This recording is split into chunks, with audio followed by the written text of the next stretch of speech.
Cooper, you remember when we used to do the Audio Shop Okay, all right. podcast? Okay, you're doing the voice again. We talked about this. Yeah, it's only been like a month and a half. We were so young back then. Like things came up, I assume. Gods, I was strong. Okay. Are you just putting Game of Thrones I've now? not even watched Game of Thrones, I'll be honest.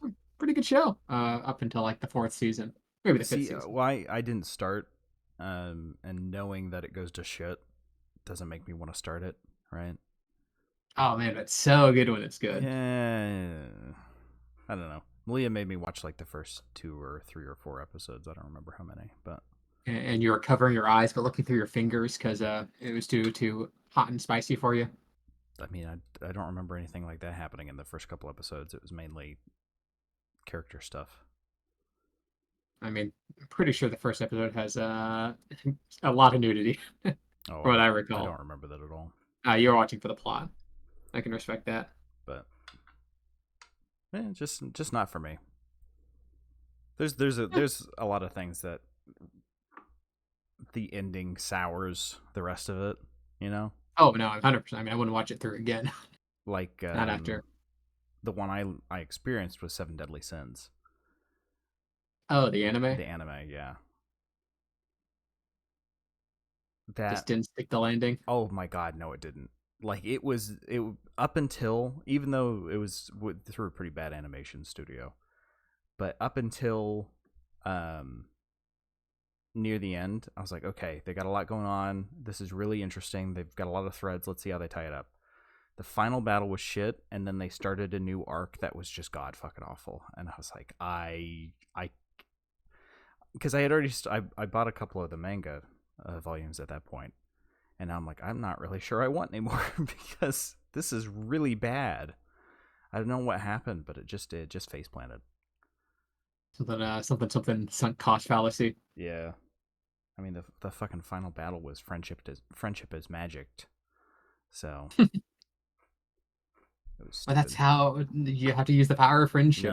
No, that is literally not anything related to what the show had been. Sam, you don't understand. The villain believes that being alone is strong enough, but the hero knows that power comes from friends. I don't see what you're not getting from No, that. power comes from Escanor. He should have won. He should have just fucking Shrek that fight. That would have been the best ending. But I don't even know who that is. oh, he. That's one of. I'll have to show you the scene after this. His introduction is one of those things that I'll throw on whenever I need to really pump myself up, like while I'm running or lifting weights or something. You're He's going Super Saiyan in the gym, just screaming your lungs it's out. well no yeah it's basically Super Saiyan but with like even more smarm than Vegeta gives. It's great. For some reason he's so egotistical and you should hate him but you just can't. Well, I will not watch that show then. I honestly I think it's worth it because there's a lot of good But up until it. you just said.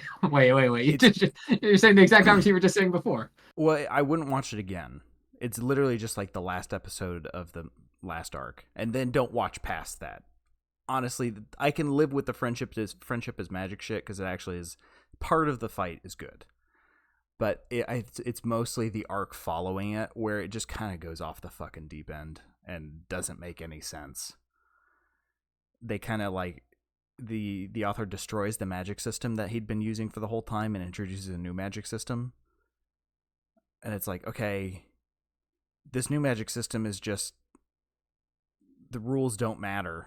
And so our characters with known strengths, it's like, okay, they can't do jack shit because it's basically the next arc is literally just like chaos magic.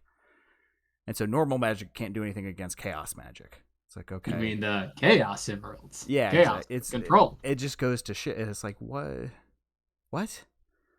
This doesn't make any sense.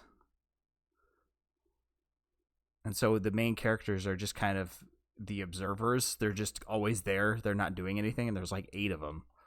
While the one new character that can do chaos magic is always doing chaos magic. It's like, okay, this is a terrible way to end and everything. Well, probably still not watch it. If it isn't in very well. It's good.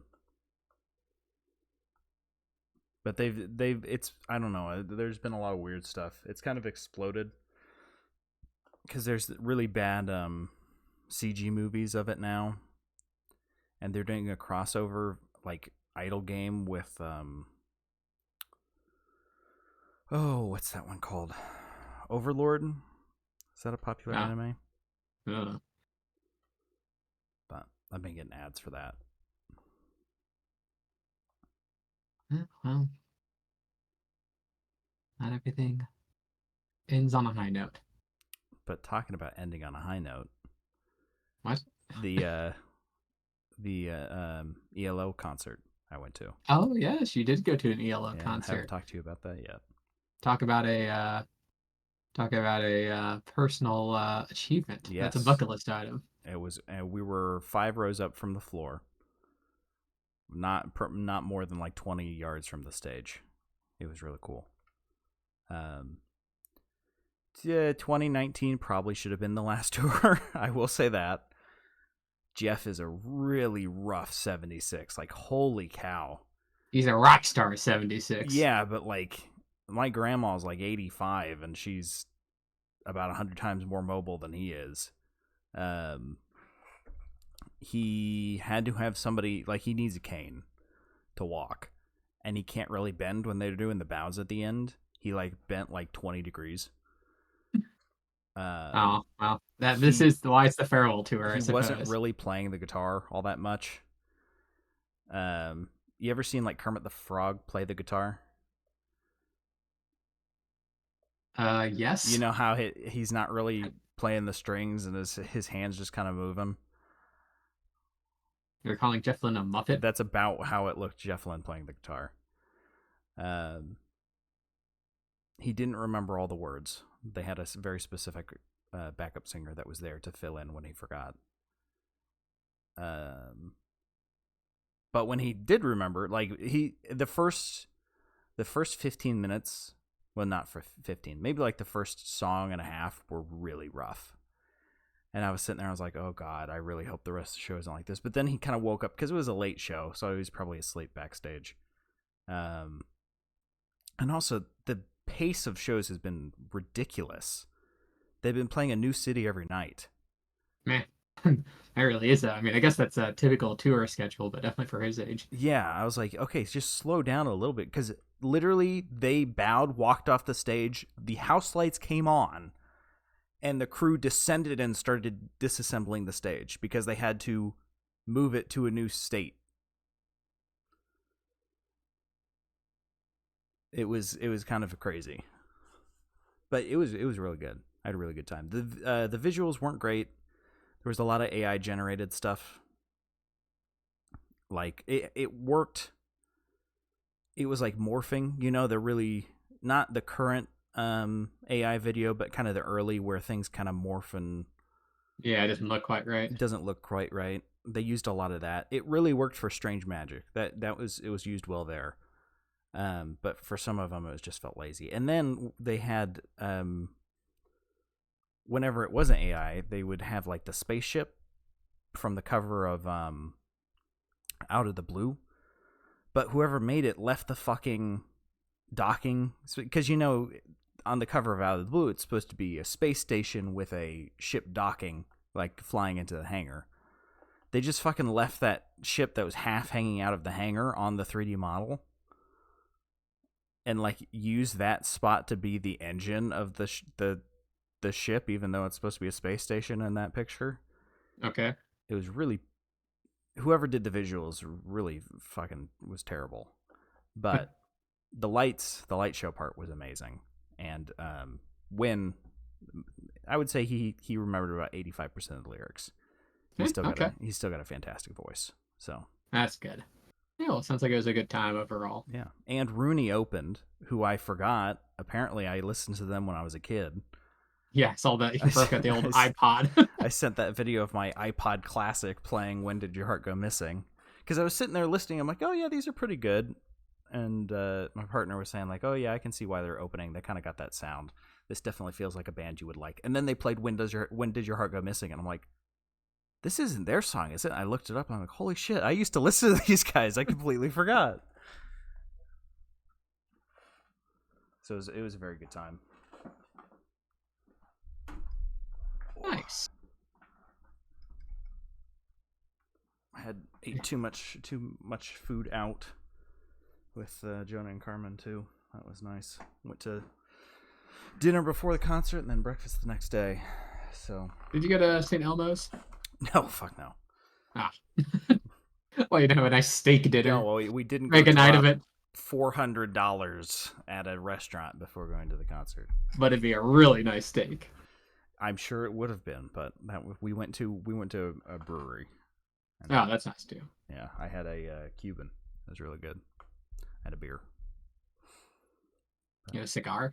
No, I didn't have a cigar. I don't smoke. Oh. But yeah, it was a good Jeff show. really brought out that dog in you. It was they surprised me with a couple of the songs. They played Around the World. I was not expecting that. Off of the Xanadu soundtrack album. Nice. I'm pretty sure they changed the one racist lyric. I heard That's for the best. Yeah. And then they played something off the first album too. Which song was it? They even played a part of Fire on High, which was really shocking. I wasn't expecting that at all. I was very glad I went into it blind. On the drive up, we were listening to a playlist of ELO, and a song would come on, and I would list what album it was off of and give a little fact about it. Of course, You're they the did human sheep notes. Rock Aria and Telephone Line. They did Living Thing. They didn't do Shangri-La. I would have liked Shangri-La. That's a little too slow. They were trying to keep the energy up a little bit. No Diary of Horsewimp either, sadly. No Battle of Marston Moor. No Battle of Marston Moor. I was disappointed with that. They did open with One More Time from Out of Nowhere, the 2019 album. Nice. Which I thought was a good opener. And it was also funny that was the one that he forgot the lyrics to the most. Was the most recent song. I guess that kind of makes sense, right? Is the one he's probably played the least. Yeah, that's a good point. But where's that?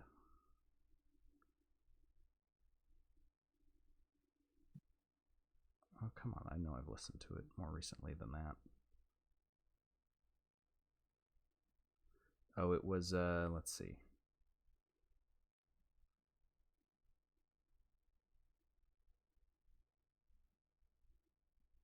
Oh, I think they did the 10538 Overture. Oh. The first track from the first album. I was about to say that is surprising. Yeah, but then I was like, oh yeah, first track. That kind of that's a nice homage, playing the first song on the last the first tour. album. Yeah, and then they can say they did it. Yeah, I thought they don't have to have weirdos like you asking for the rest of the album. Yeah, why didn't you play Marston Moore? I demand it. Honestly, I was thinking of that joke, because there's a lot of albums and there's a lot of good songs. They did play probably one of my favorite songs, Last Train to London. Ooh, nice. But my biggest complaint, not Jeff, he knew all the lyrics and did a fantastic job. It was the fucking bass player. They didn't play slap bass for Last Train to London. They had it on keyboard. And I was like, this is the bass disco song. Why aren't you doing slap bass? Like, come on. They just had a bass-themed keyboard and were doing the slap bass lines on it. I'm like, that kind of bummed me out. I'm like, that's kind of lame. Also, turn the bass up because it wasn't loud enough. But overall, very good experience. Very fun. Wasn't a big fan of the poster, so I didn't get that. But I'm probably going to buy the enamel pins because the poster was $50. Ooh. And it also wasn't great. I wasn't the biggest fan. I like the 2019 tour poster that I've got that back there better. It's way better. And it looks much more like a finale tour poster. kind of a retro style, but I'm A little bit of a if throwback. it sounds weird, I'm looking over my shoulder at it. That's why. I'm gonna have to figure out where to put the ELO shrine in the new house. I'm sure you'll find a little corner. Yeah. I'll have to Or figure maybe a something whole out. bathroom. Just make it the bathroom. Yeah, but the second bathroom still's got a shower in it, so I don't want the posters getting damaged because I'm not going to be able to. I can't get one of those. I can get another picture of Jeff Lynne like you got me, but I can't get another tour poster because those are out of print. I'll just laminate it and stick it in the shower, or make it in the shower curtains. There we go. Ooh, Just Jeff's face ooh, I don't over I like again. that idea, but So Jeff's always watching. not ELO curtains, just giant Jeff Lynne face Just a giant Jeff Lynne face. without his sunglasses on, so it's No, actually disturbing. I don't want that. I don't want to make direct eye contact with Jeff. All right, you want to get started? I've been yapping about ELO for enough. Yeah, no, let's jump into it. Well, hello everyone, and welcome back to the Audio Shop podcast. It's only been 84 years since we were last doing this, but we both found the time in our lives to do another one. Although, who knows how many more of these we have this year? What with me moving and Cooper, you're being a bit of a social butterfly as of late. So I try. Well, we'll see. We'll see. No promises, but hey, we of course had to at least dust off the old podcast for a new King Gizzard album. yeah, and we had planned to do this when it came out. Oh, excuse me. But I think something came up because we were set to do it like the week it came out. And I think you texted and you were like, "Hey, can we actually push it back?" And I'm like, "Oh yeah, that's fine." And then after that, it was just either you had something going on or I had something going on, just back and forth. If one of us wasn't busy, the other was. So, but we're here now. We're here now. This is probably going to be if we were grading ourselves by years, by number of episodes released, this is probably going to be the lowest if I had to take a shot in the dark.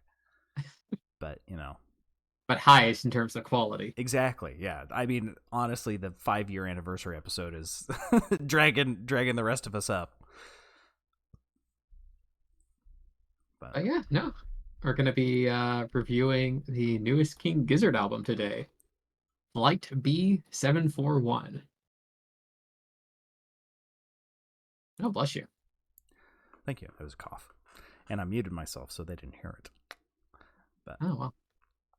But yeah, I mean, I guess in terms of history, King Gizzard, we've talked about quite a lot on this podcast. We've reviewed, probably, they must be our most reviewed band, right? I think we would have to count the albums between them, Gorillaz, and ELO. Sure. Well, that's really the most prolific of the bands that we review. Mm-hmm. Absolutely. Obviously, they're an Australian-based rock band formed all the way back in 2010 in Melbourne. Melbourne. What'd I say? Melbourne. What do you call it? New Orleans, too? I call it Narlands. Good, okay. But, no, Flight B741 is their 26th studio album. Released back in August 9th this year, 2024. So yeah, missed it by a little bit, but it's still new. It's still fresh. Just a little bit. Yeah, this one's kind of a they said they want to return to a blues rock and boogie sound. Which they've, kind of played a little bit with like Fishing for Fishies. So kind of really wanted to dive deep into that with this album. And yeah, so I think we can jump right into it if you're ready, Sam. Yeah, let's get on into it with track number 1. It's track number 1, Mirage City. Not to be confused with Magic City by Gorillaz. No, I don't think I think just on album art alone, you probably wouldn't get those albums confused. No, yeah, you're probably right. But no, it jumps right into it with kind of what you're gonna get from this album, which is a very energetic opener of kind of lower fi production, where there's a little bit of crust on it with the guitars, before it kind of busts into a kind of a more bluesy song structure. Yeah, it's that opening is really energetic and kind of out there. And you got, a nice little bit of background noise thrown in there. But then it goes into, I kind of described the sound, I know it's bluesy, but I think of it more of a folk music, so that all nice encompassing term. And the opening doesn't quite match up as much as I would have liked. The opening's very good. The folk blues part's really good, but the meshing together is just a little awkward for my taste. Maybe a little bit. Obviously, it's got a little more of a. I mean, King Gizzard's always kind of had a bit of a jam session feel Yeah. to their music. Well, they got it with how often they put albums out. They don't have time. That's true. They don't have time to sit and tinker. But the groove on the song, the main groove, is quite nice. Yes. Obviously, Stu comes in with his kind of classic King Gizzard vocals. The instrumentation definitely dense, right? They're not leaving anything on the table in terms of sound. Yeah, it's got a really nice filter on the guitar, a little bit of acoustic guitar sprinkled in there too, and some very lovely harmonica. Oh yeah, harmonica was kind of the biggest. I mean, they always like to play with their instrumentation, but there's a lot of harmonica on this album, which I guess makes sense given the kind of the genre bend they were going for. And I guess it is worth saying that while all the songs are, this is one of the albums where they do actually stick to a consistent style for the most part, but it doesn't get old. They managed to keep it fresh. That's true. Yeah, they're definitely stick to the blues and the groove this entire time. They do. I think part of what keeps it so fresh is the vocal work on this album is very great. This song especially got some really great harmonies built up there, stacked to the ceiling. Fantastic stuff.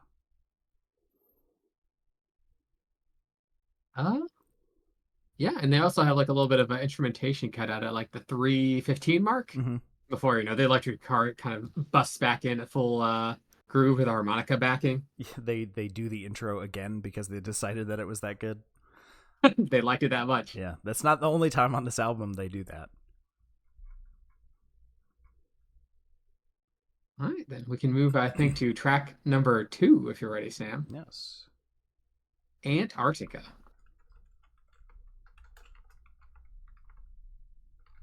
Which, despite the cold-sounding name, is quite the boogie. Yes, it is. You would think they would go for something, the classic cold wind blowing the chimes. Nope, it's just tidal Antarctica, and they stick with the style. It's got a really deep backing track. It feels deeper than the previous track even, and really high harmonies again. These are even larger than the previous ones. I don't know how they manage, but they do.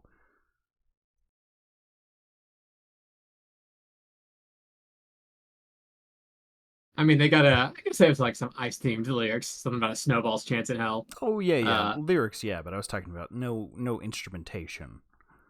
Oh, that's true. That's true. It's still got that boogie on, right? Yeah.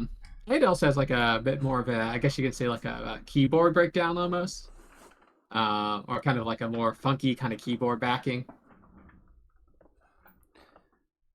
Yeah, there's that odd little synth breakdown around the 3:15 mark, which was a bit out of left field for me, but it was nice.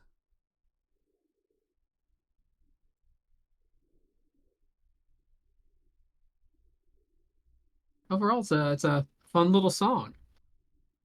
It gets right into the next song, track number 3, Raw Feel, which opens with the killer guitar and harmonica combo. Yes, which is going to be heavily featured throughout this album. And this one's quite a bit grungier, I felt, which was a very nice change of pace. Yeah, I wrote in my notes, is this blues shoegaze? Is this blues gaze? Because they go for like a real wall of sound vibe on this, where it's kind of the instrumentation's almost like not overwhelming, but certainly there's like a intentional muddiness to it. Yeah, there was. On the previous track, I didn't mention that there was a really raspy filter on the harmonica, and that kind of sticks around for this one. Really evokes the image of the old school mics that put fuzz on everything, and this sticks with that kind of harder, gruffer sound And something about the melodic progression and the vocal line there at the start is very familiar on the chorus. I don't remember what it is. Sweet Home Alabama. Is it? I didn't spend maybe too much time trying to track it down. It was something my brain said, I know I've heard that melody before, but I couldn't place it. There's something Rascal Flatts adjacent to this song. Maybe. But in a good way. That, I mean, you're having trouble there already since you're saying it's good related to Rascal Flatts. Life is a highway. I'm not a fan of them. This one was kind of odd. It felt like it ended in the middle, but kind of did the guitar cut out? Right, they kind of restarted, right? But I didn't feel like it had the same energy that the first half had. No, I thought it was a real barn burner. I guess a little bit of maybe not an acoustic, but a lighter instrumentation outro. Yeah. I kind of like it, and it kind of goes back in at the very end. Yeah, not a bad thing. Just I like when they do the energetic stuff, and that kind of was like, really, you're kind of dropping out. But anyway, jump into track number 4 if you're ready, Coop. Yes, track number 4, Field of Vision, which continues with the chunky guitar riffs. Like, there's some chunk on these guitars. Yes, and I feel like we should mention by this point that this is all not one song, but there's rollover basically between every song. Yeah, King Gizzard's pretty good about their album flow. Yeah.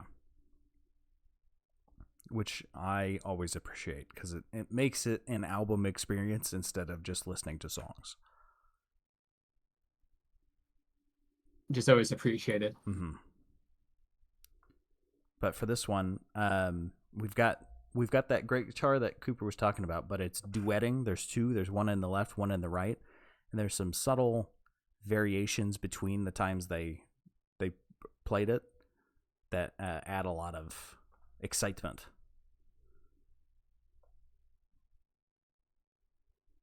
Oh yeah, and the drumming's good on the song too. Yes. I mean, obviously, King Gizzard has been pretty good with the instrumentation. They've got personality and technical skill. What are you talking about? They've been terrible with instrumentation. You don't get 26 albums deep, without knowing how to play guitar. And speaking of instrumentation, the vocals in this one are treated much more as an instrument than other tracks. Very heavy filtering. A little bit harder to discern the lyrics, but very good vibes. Oh, yeah. And the song ends on monkey noises. Yeah. Lots of talk of being Silly Billy, too. I did like their use of Silly Billy. That was a good 30, 45 seconds. Which you would think it would get repetitive, but no, it was just entertaining. Well, we can get into track number 5 then, if you're ready, Sam. I am ready. Track number 5, Hog Calling Contest. This was one of the singles from the album. It was. Which is pretty, I think, indicative of kind of the vibe this album's going for. Yes. Which is pretty, tongue-in-cheek boogie. Since this whole song's literally pig-themed. Yeah, it has a really strong start, but it loses me a little bit when the vocals come in. I don't know why. Something with the change in bass and guitar when the vocals start just kind of, it lost me. I like the vocal harmonies on the main pig flying melody, though. Yeah. The harmonies are nice. It was just that change in the backing track, not the actual vocals themselves. It was the instrumentation change. I was like, you had something really nice going on there, and you kind of pulled back on it. But then my complaints were satisfied with the guitar solo at 125. Even if there are calling? Yeah, even if there is pig noises and pig calling over the top. No, not pig noises, pig calling. Yeah. I mean, it is a hog calling contest, Yeah. so I can't fault them for not being thematically consistent.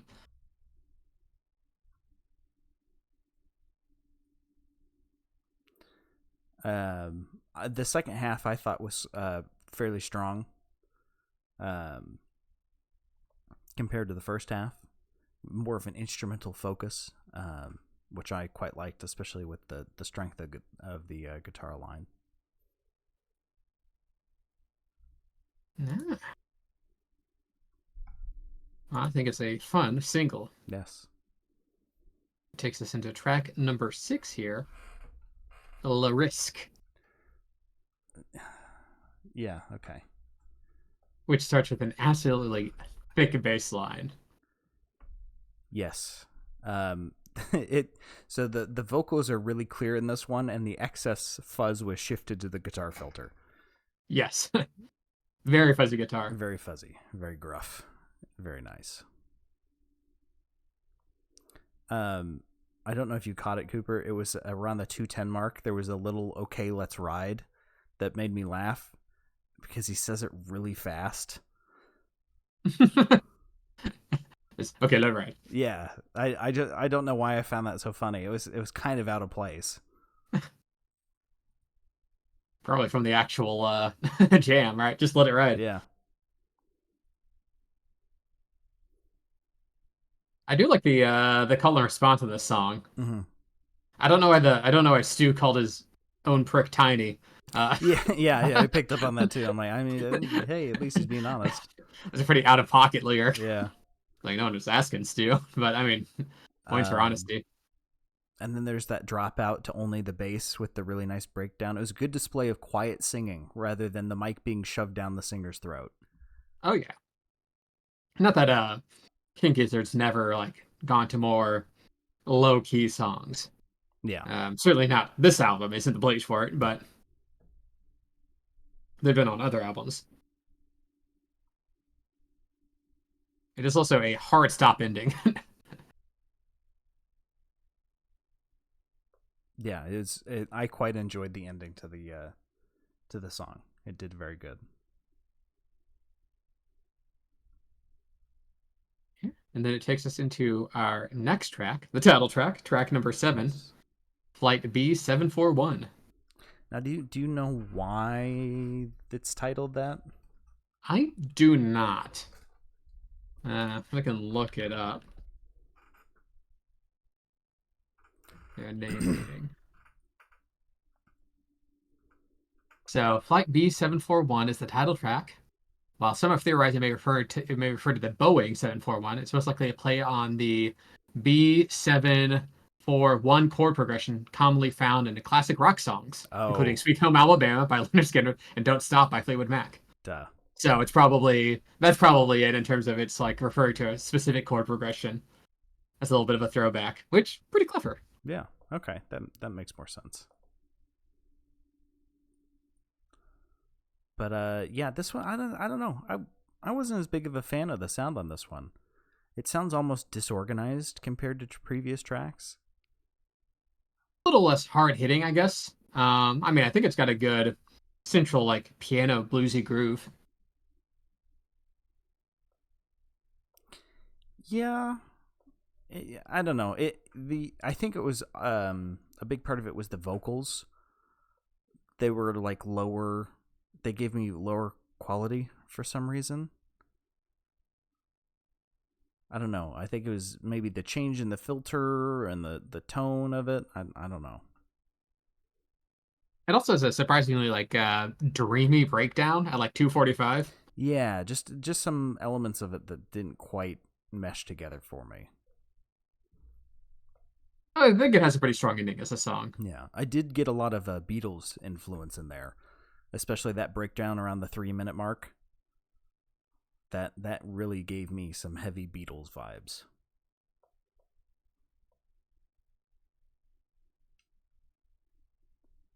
The silence here is because Cooper's currently listening to the to the track. I am to verify, and I concur. Called thinking, Sam. Yeah, I like to think no. before I talk. I've can got a respect that. photographic memory. I'm just replaying the song in my head and act in real time. Yeah. Replaying the song in your head in real time, not you don't have it open in another tab and listening to it. No, he's found me out. That I've known. What? Now we can go to track number 8 then, if you're ready, Sam. Yeah, I'm ready. Track number 8, Sad Pilot. It's something you don't want to end up playing. Well, it's blues. Blues is sad, right? Yes, very bluesy with that guitar. Now, I guess this isn't sad blues. This is blues rock. Yeah, or blues boogie. Because it starts really sad, but then the shakers come in and it gets really happy. I'm like, oh, okay. I thought this was going a different direction. This is like Bruce Springsteen sad, where like maybe the lyrics are a little sad, but the song isn't. Yeah, exactly. Yeah, no, but it's a solid blues groove. Has wing in it, flying puns, of course. Yeah. I will say my one complaint with this song is around the 30-second mark. There's like a stacked chorus of and I was like, ugh. It was really out of place and kind of took me out of the song. You're not a fan of the uh-uhs? No, it was just that first one. The rest were okay, but that first one I was like, ooh, it was like too sharp and too high. I don't know. I was not a fan. You clench your fists in rage. I was like, I'm not listening to Kids Bop. What the heck's going on?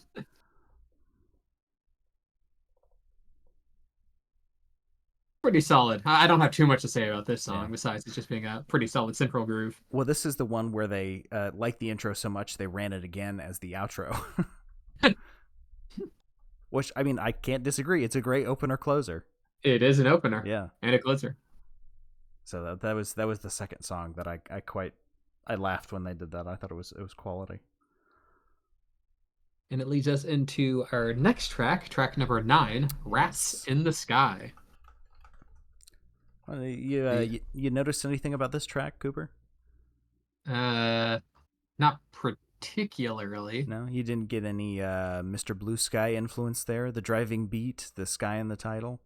Okay, and just because the song has a driving beat doesn't mean it's Mr. Blue Sky. It's very nearly the same BPM as well. Tell me you don't start it and you don't get that vibe just a little bit. Not really. It's a little too bluesy. I mean, besides the kind of repeating like guitar chord, but even it's not even their same note. To each their own. Like you just got Lynn on the mind. Man, what if he didn't play Mr. Blue Sky at his concert? He didn't to start. So they did the fake encore thing. Yeah, and then they went off. And they're like, well, one more song, maybe. Well, so and then they played Battle of Marston Moore and then left for real. No, that would have been great though. But they like all the band walked off and somebody came on to help Jeff walk off. And I'm like, I know you haven't played Mr. Blue Sky yet. I know you're going to play Mr. Blue Sky. Don't make Jeff walk all the way back behind the stage to sit. He literally walked back there. It took him like 2 minutes. He sat for a minute and he got back up and walked up for another 2 minutes back to the front. He's slow because he was shuffling. And I'm like, why are we doing this rigmarole? We know you're going to play it. You don't have to do this. Like the fake exit is a classic, right? He went behind the drum kit and sat down. Just like because the drum kit was on risers, so he like sat behind the risers. From where we were sitting, we could still see him. He just sat down for a minute or two. Look, you leave, you let people go, play Mr. Blue Sky, and then he goes, okay, I'll give the people what they want. Also, between each song, he either took a sip of what I assume was a cup of tea or a beer. There was a good like 30 seconds between sets, or Long Island iced tea. It was either beer or it was a Perrier. I couldn't tell from where I was sitting. It didn't have a label on it either way. Maybe he was having a nice rosé. A little sophisticated. No, it was a green bottle. It looked like a beer bottle.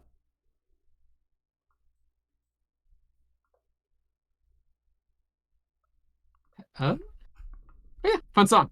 Yeah, we got it. There's a nice solo around the 2 minute mark. I would have liked a little bit more energy for how driving the song is. It feels like the solo brings down the energy level, which I feel like it should bring it up.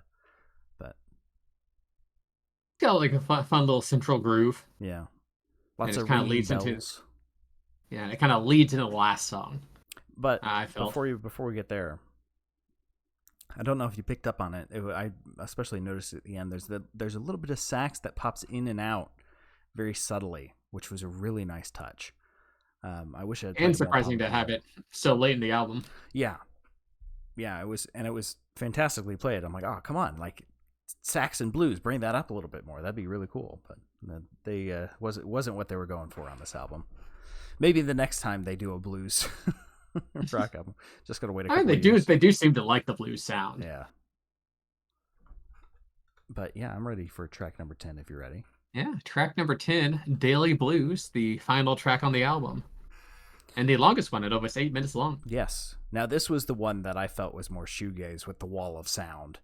Because it was Yes, so dense. There's so much going on. They're definitely throwing the kitchen sink at this one. Which I can respect. They're just kind of like doing the last lead out. Just get all the rest of the energy out there on the album. Mm-hmm. The lighter tone of the vocals works really well with the harshness of the instrumentation, quite surprisingly.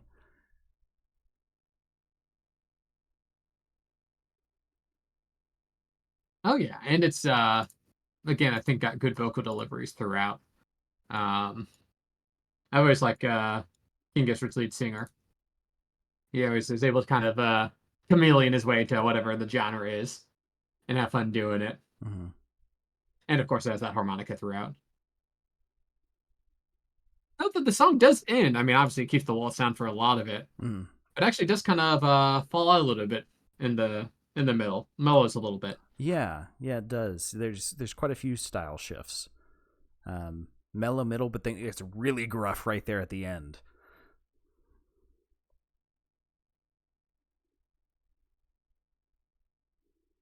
And it just makes me want to go listen to some of their harder albums.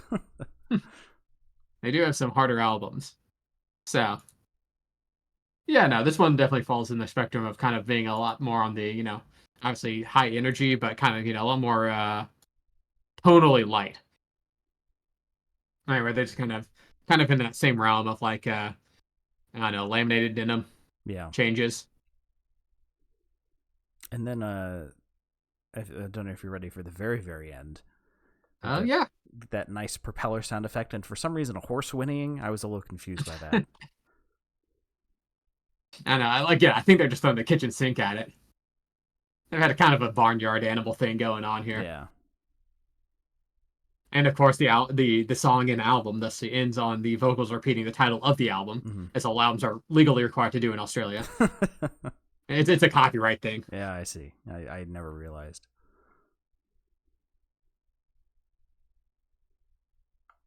But that's the album. That is the full album. So now we gotta say our favorites and least favorites before we rate it. So Cooper, what would you say your least favorite track would be? Honestly, this is a bit of a hard one. I had quite a bit of trouble deciding on favorite and least favorite, and quite frankly, I think it could change between several of these songs. I guess my initial gut feeling was that like Antarctica was my least favorite, but even then, that's just because I don't think the keyboard necessarily fit in as well with the rest of the album.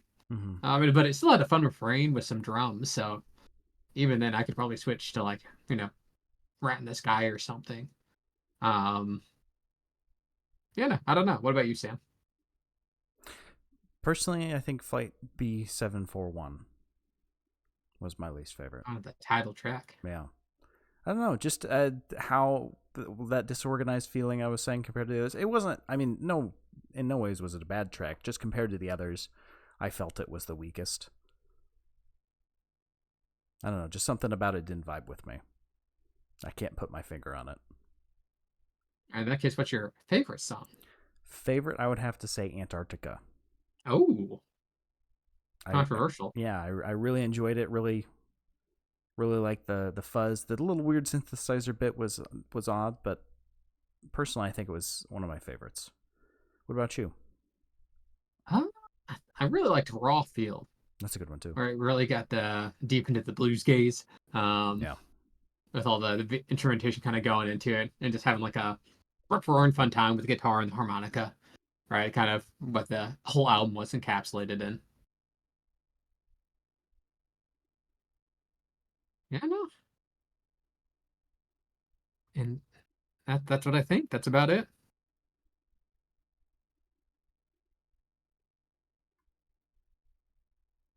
I think Yeah. that means it's the end of the album. Yeah, we gotta rate it now. I do not remember who did it last time. I don't either. Well, I'll do it Okay. because here at the Audio Shop Podcast, the thing we value more than anything is punctuality, right?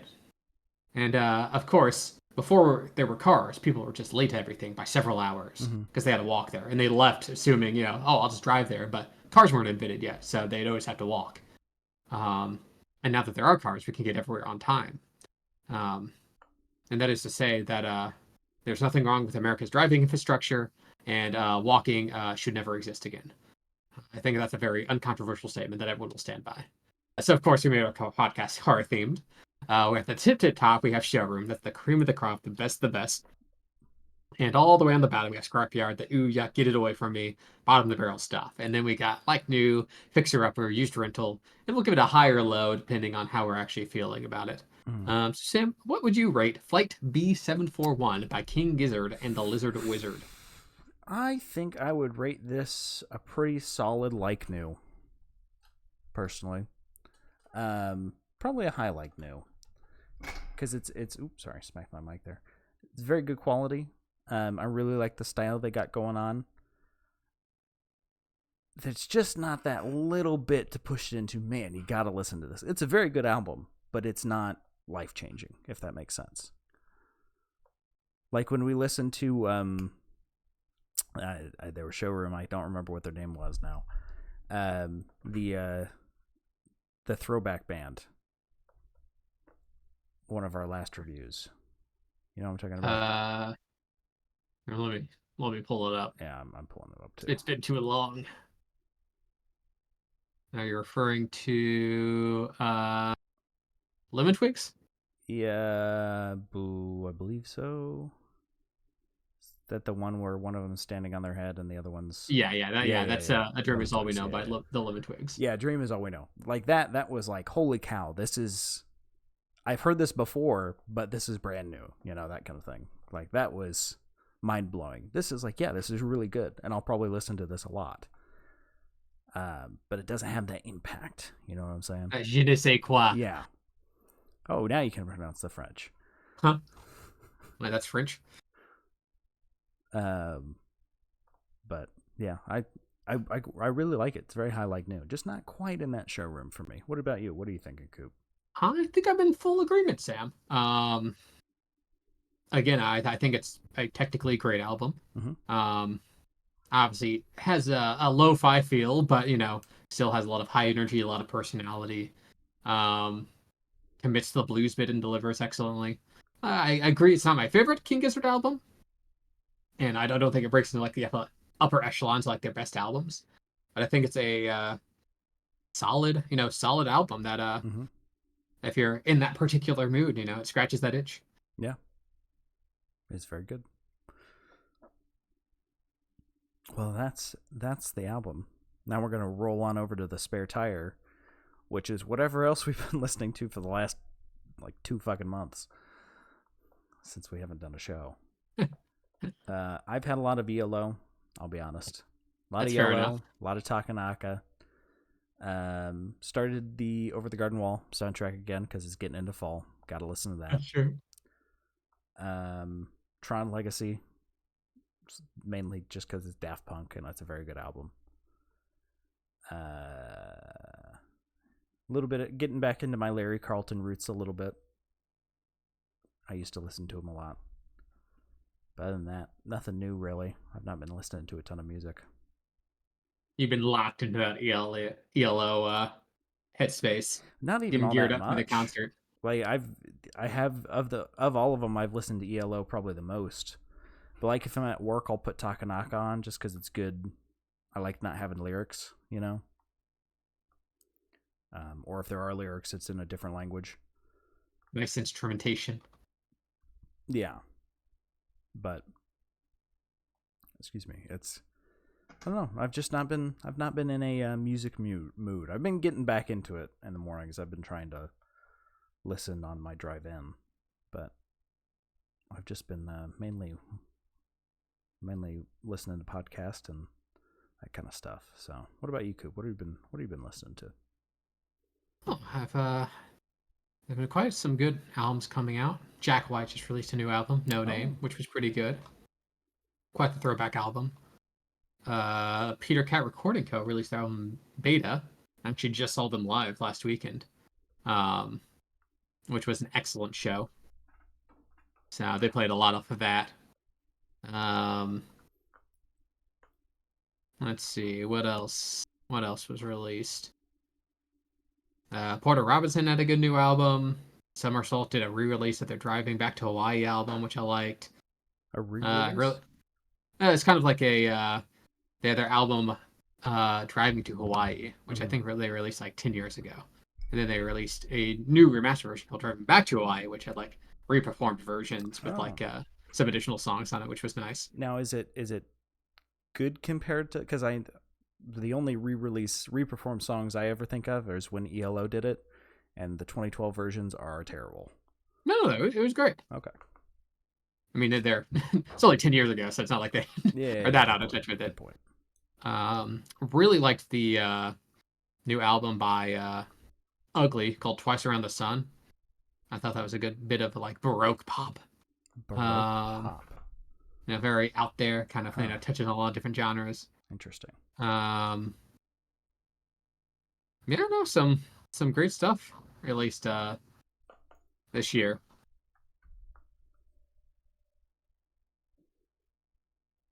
And we won't be listening to any more of it. No. No more music. Yeah, they just released that decree. Yeah, they just no more music. Yeah. You just gotta listen to what's already released. So I guess you'll be fine, Sam. Turns out the king of Denmark's actually the king of the world. Who would have thought? He said no more music. So yeah, that was a shock to everyone, but I guess he said so, and he's the king. So yeah. But yeah, we'll have to see what our next one will be. Well, I don't know what our schedules will hold, because especially since my moving is coming soon, so we'll have to play it by ear. But thank you all for listening. We gotta give our little spiel. Let's see if I even remember it. If you've liked what you've heard and you want to hear more for some reason, you can scroll down on the page, click the picture of Jeff Lynn. He's the guy with the aviators on, and it'll take you to YouTube, where basically all of our past episodes are. And if you're on YouTube, you can go to the description, and it'll take you to Twitch, where you can listen to us live Sundays at 8 p.m. Eastern, if we happen to be doing it. And where can they find out if we're going to be live, Coop? Well, you can follow us at Audio what's Shop the name? Pod. Audio Shop Pod. Man, it has been a long time. It's not Twitter anymore. What's the name of the other one? It's Blue Sky. Blue Sky, yeah. Blue Sky, yes. Not Mastodon. You wouldn't let us join Mastodon. And she kept calling it Toots, and I just couldn't abide by that. That's what they're called. They don't have tweets. They have toots. I've got too much self-respect as a person. No, you don't. Come on. I have some self-respect as a person. Okay, fair. I'll take that.